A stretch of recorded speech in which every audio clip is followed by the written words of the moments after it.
嗱咁樣咧，今日咧就係同平時有少少唔同啦，就比較簡單，可能會早少少完嘅，應該會早少少完。就係我哋就有分開三樣嘢做。第一樣咧就係上一次我俾咗大家應該有7-8條題目嘅，係咪？咁我哋就答一答嗰啲題目。咁同平時嘅題目有少少唔同嘅，好似難咗啲咁多啦。咁第二樣嘢要做咧就係上一次我哋做咗全書嘅溫習啦，但係就冇做嗰個概覽嘅，所以今日咧就做翻就好快嘅啫，因為咧呢個係應該舊年嘅聖誕節前咧就做過第一堂嘅，咁我哋可能都唔記得好多嘢㗎啦，咁所以再一次溫一溫就全書嘅概覽，咁然後最後一樣咧就全書嘅撮要啊，咁呢個撮要咧就係都同上次溫習嗰陣時候差唔多嘅，不過咧今次咧我就寫低咗嘅，咁所以就go through一次添，就讓大家攞咗呢一份嘢咧，咁你就容易啲記得翻啦。第日即係你想抄啲乜嘢咧，咁你睇唔使睇晒咁多啦，咁你就可以睇到哦，原來喺呢度嘅咁樣，咁你就可以比較容易啲揾到。好啦，咁我哋今日就大約係咁樣啦，應該係好快可以查完嘅，可能會早啲完啦。好啦，咁我哋就睇一睇啲題目咯。咁我就 share 呢個 screen 先。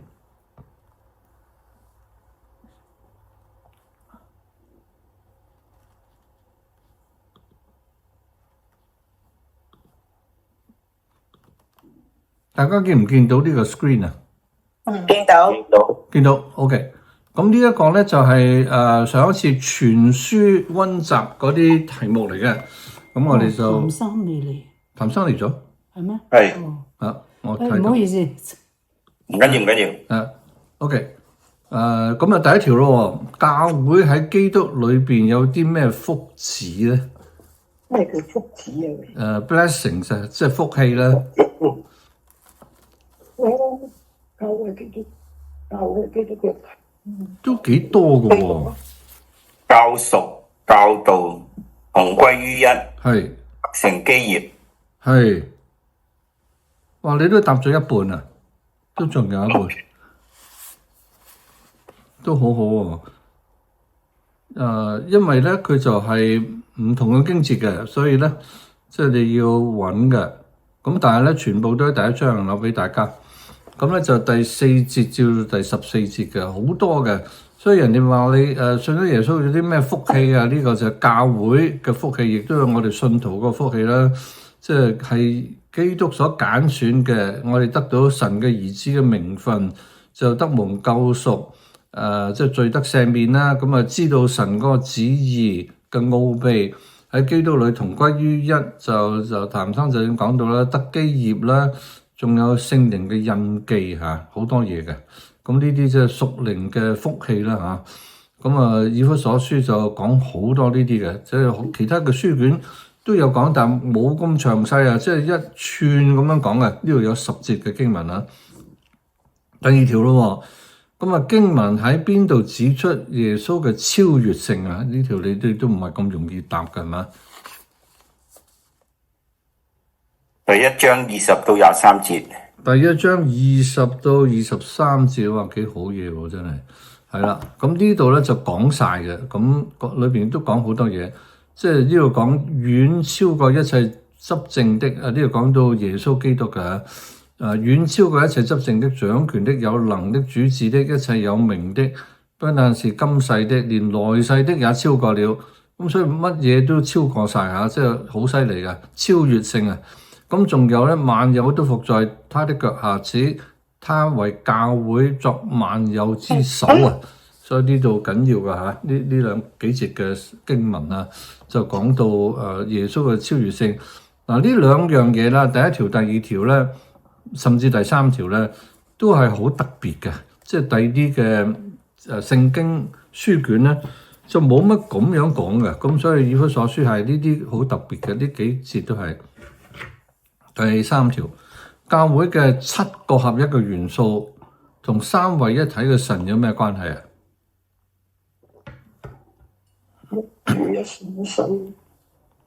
有冇關係啊？有關係，咩關係？啊？一負一至一零。係啦，喺晒度嚇，即係三個合一嘅元素都喺晒度，即係聖父、聖子、聖靈咧喺呢三字聖經裏邊咧都有晒嘅。咁所以我哋嗰個合一嘅基礎咧係緊要喎嚇。有三位一體嘅神嘅，仲有其他嘅嚇，嗰啲都問過噶啦嚇，大家都應該知噶啦。就喺第4章呢度呢幾節咧就講晒嘅。咁啊第4條咧，信徒行事嘅七要啊，大家都知道咩七要啦嚇，邊七要啦？咁就有我問咧就係即係唔係問你邊七要，而係問你邊個七要點樣分係個人性同埋群體性嘅喎。即係想你諗下啫。五個係個人，兩個係個體。哇！你咁犀利，OK？你邊啲係個體先啊？個體容易啲啊，兩個啫。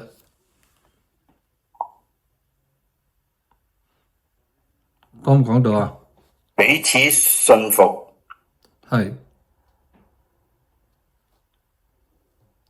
仲有一個。行事。仲有一個係咩？你話兩個啊嘛？感謝神。感謝神係。你主嘅神嘅恩典啊嚇。彼此體嘅生活啦，係咪？唔係啊？唔係，仲有一個嘅。感謝神都可以算係，不過都係個人嘅多啲。仲有一個嘅。彼此饒恕。呢啲饒恕又唔喺呢度喎，七要。謹慎行事。啊？唔係喎，係七要，不過唔係群體性啊。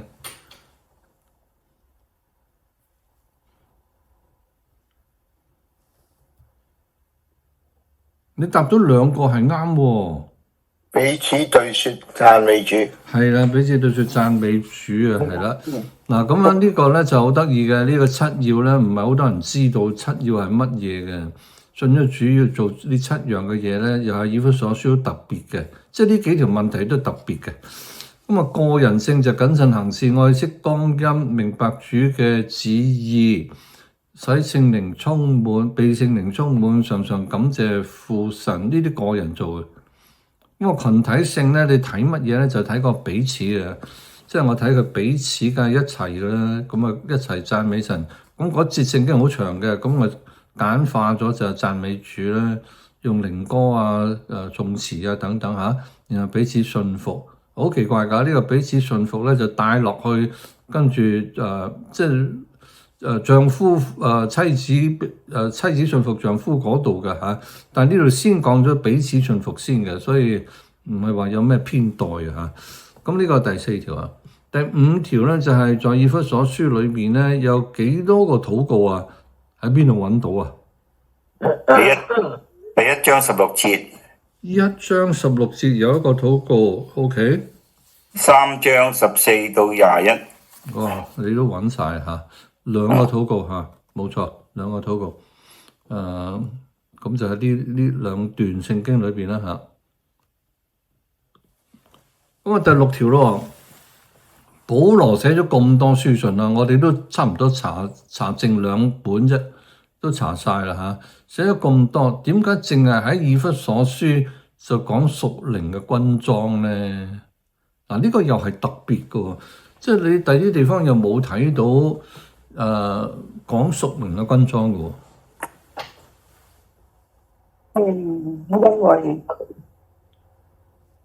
點解要喺呢度講咧？因為保羅喺獄裏面睇獄中睇到啲羅馬嘅軍隊。係 OK 嗱，咁佢喺獄中寫咗4封嘅喎，咁即係以弗所會唔會仲有一個原因係佢要喺以弗所書提呢樣嘢，而唔係喺哥羅西書或者加太書提咧？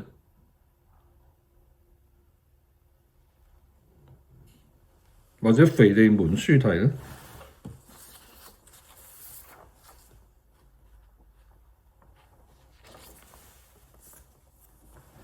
有一樣嘢嘅喎，因為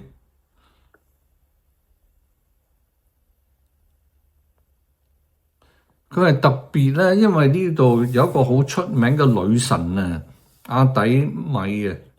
咁喺呢度咧就阿米底或者阿 Artemis 啊，咁咧就影響咗以弗所嘅教會嘅，即係嗰啲好多人係信呢個女神嘅。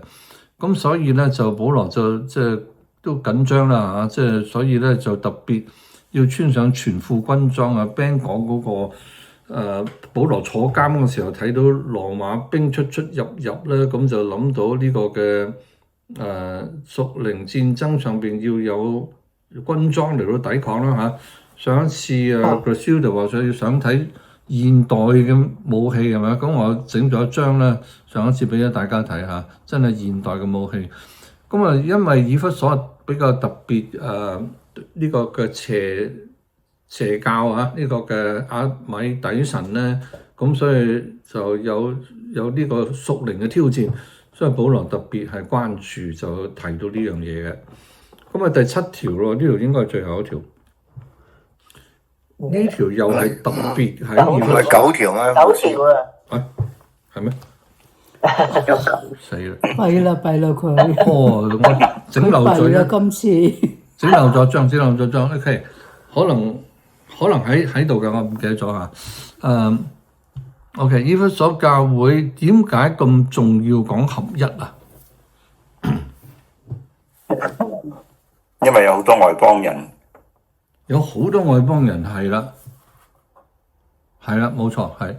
咁因為嗰度有好多外邦人咧都 OK 嘅，但係咧因為呢啲外邦人同埋猶太人咧好多衝突啊，即係好大嘅分歧，就信仰本來嘅信仰唔同，同埋風俗習慣、律例典章全部都唔同，所以咧就好多嘅衝突啊。咁尤其是喺呢個以弗所教會多嚇，咁所以咧就我呢度寫咧就其中原因咧就係教會有2個好大嘅群體啊，猶太人同埋外邦人咧，文化背景上咧以前嘅信仰咧唔係而家嘅信仰啦，就互相唔能夠接納啊，因為呢啲有喎嚇，好在有，我仲以為冇添啊。咁啊第8條啊，在以弗所書裏邊咧，保羅好似冇乜強調傳福音喎，咁有邊4個地方係講傳福音嘅咧？你好似同加拉太書嗰啲唔同，同羅馬書唔同喎，好注重傳福音嘅喎。點解呢度咁唔係講咁多啊？但都有地方講，係邊4個地方講？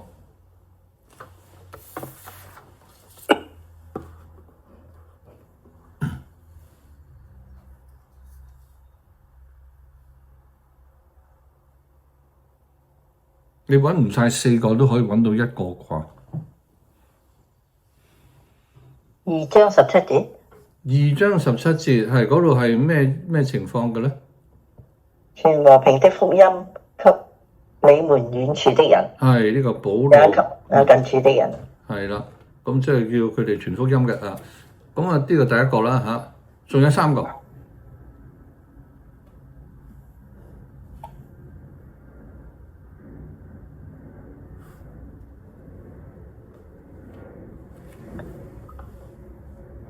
3章3節。OK，係講咩㗎？用啟示使我知道福音的奧秘。係呢個就俾保羅自己嘅，佢嘅領袖做福音嘅執事啦。呢個第2樣，第3咧？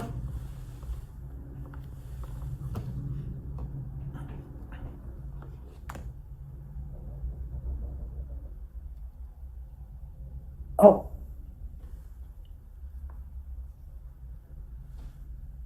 3章8節。係講咩咧？我本來後邊嗰句叫我把基督那測不透的豐富傳給外邦人。係 OK 嗱，仲有冇啊？應該仲有一樣。我打俾大家睇下，4樣啊。福音走路嘅鞋啊，係平安福音嘅鞋。同埋最後祈禱嗰度嚇，佢話叫啲以弗所教會為佢祈禱，等佢能夠放膽講論福音啊，係咪？咁所以有4樣嚇，雖然都唔係話咁強調，但係都有4樣。點解咁即係稍微弱啲咧？因為嗰個教會嘅需要唔同啦嚇。因為以弗所教會咧就比較穩陣一啲嘅，即係佢已經過咗初信同埋傳福音開始個階段啦。咁所以好多已經有咗信徒喺裏邊啦，所以要造就佢哋嘅問題就唔合一。咁啊，因為有兩類嘅大類嘅人，兩個群體，咁所以佢哋嘅問題有啲唔同咧。咁所以個重點咧就轉移去教會建立咗之後嗰個培養同埋靈命嗰個成長，生活上邊要做啲咩嘢等等嚇，就唔係好似開荒咁啊，要傳福音嗰度嘅嚇。咁第9條咧，信嘅開始同埋結尾都有祝福嘅喎，即係書信通常都有咁樣。咁啊結尾同開始有咩唔同嘅地方？有乜相同嘅地方？有咩相同嘅地方嚇？平安同埋恩惠。平安同恩惠係啦，冇錯。咁啊開始咧就因為平安啦，咁啊結尾咧就平安仁愛信心啦。咁呢個恩惠都喺呢個仁愛裏邊包含咗。咁所以呢兩個相同嘅地方啦嚇。好啦，咁啊問題咧就問晒啦，9條。咁呢啲問題係比第二啲少少唔同，因為佢係比較注重，起碼啲頭嗰8條啦，都係比較注重以弗所書同其他書卷唔同嘅地方嘅。好啦，牧師第8條裏邊2章8至9節算唔算係都會同福音有關？等我睇下先，2章8節到9節，我咪係漏咗都未定啊。2章8節到9節。呢個出名嘅經文嚇，你們得救是本乎恩，也因着信，並不是出於自己，乃是神所賜的，又不是出於行為，免得有人自誇。都可以啊，真係都可以係當傳福音嘅。即係講到我哋信主唔係靠自己嘅行為啊，唔需要可誇。我可以加翻呢一個上去嘅呢度。仲有冇問題啊3章6節咧？3章6節喺度啊？係啊，sorry。老師，我有個問題。係。我第7條嗰度咧，係。我聽得唔係好明白，可唔可以再講多次啊？第7條啊？為什麼教會的合一對以弗所教會是這麼重要嗰度？係，因為佢有兩個大嘅群體啦，就係猶太人同埋外邦人咧。咁佢哋合唔得嚟啊，因為個背景唔同，文化唔同，舊嘅信仰唔同。佢哋猶太教係有神噶嘛，認識耶和華嘛，外邦人唔認識，所以係外邦人係被排斥嘅，唔可以入聖殿嘅。咁所以而家信咗咯喎，咁啊全部都變成一個新人類啊！個個都係新造嘅人，係屬於耶穌基督嘅。但係舊嗰啲影響冇辦法驅除啊！咁所以咧就係嗰個合一咧就活唔到出嚟。咁佢哋唔明白嘅，原來喺耶穌基督裏邊咧，基於呢7個嘅合一嗰個嘅元素咧，咁其實就係兩個群體應該合埋一齊，變成一個新嘅群體。好，咁嘅意思。好，仲有冇啊？仲有冇咩問題？即係今日都係有咁樣嘅嚇，即係我哋唔同嘅人咧，唔同地方嚟咧。雖然我哋華人咧都從好多唔同地方嚟啊，咁都有分歧啦，有國語啊，中國咁大唔同地方嚟嘅。原來信咗主嘅都係屬於一個群體，都係弟兄姊妹。咁而家你再擴大啲嚟到講啦，就外地嘅人啦，外國嘅人唔係華人咧，咁佢哋信咗主都係同埋屬一個群體，都係屬於神嘅兒女。好啦，冇問題咯嚇，我就繼續落。